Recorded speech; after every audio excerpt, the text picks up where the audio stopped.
In the early millennium, way back, I was probably 3 or 4 years old, very young. There was this DreamWorks movie, Spirit, the Stallion of the Cimarron. My dad got it for me as kind of a birthday present, and I wasn't really that interested in it at first until I sat down, watched the behind the scenes, and watched this guy called James Baxter draw the main character. And all of a sudden, boom, I knew what I wanted to do with my life at a toddler's age. I could barely hold a pencil, yet alone draw a horse at a master's level, but I knew I was gonna get there no matter what. I would watch that movie every single day with my little crayons in my hand, eager to learn, eager to change the world in the only way I knew how.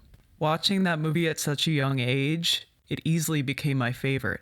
I was there running with Spirit. He was so relatable and strong from a 3-year-old perspective at least.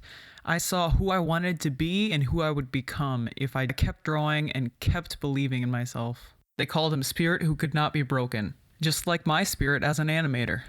Unbreakable in every sense of the word.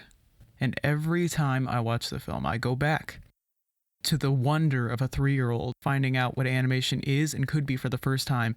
And it reminds me, no matter where I'm at in my life, that was the time when I knew what I was going to do and I knew how I was going to do it. My goal is still the same. That's what I want to do, and that's how I'm going to do it. James Baxter changed my entire world at that time at such a young age. And I want to do that for someone else. I want to change people's worlds through animation. And James Baxter just reminds me every time I see his work in Spirit. Nothing's ever quite struck me the same way. I've never had like that, oh, aha moment. Nothing gives me that sense of purpose like animation does, that sense of fulfillment, that sense of I've really done something right here today. And people can see that.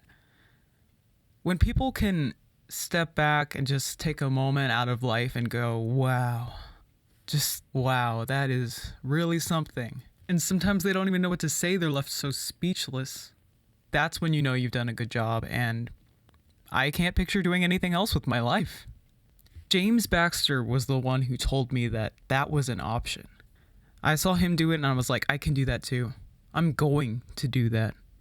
It holds such a special place in my heart, not only for the nostalgia, but because of his sheer level of talent. The talent demonstrated in that movie by all of those incredible artists just goes to show how everything can come together and assemble into one phenomenal thing through animation.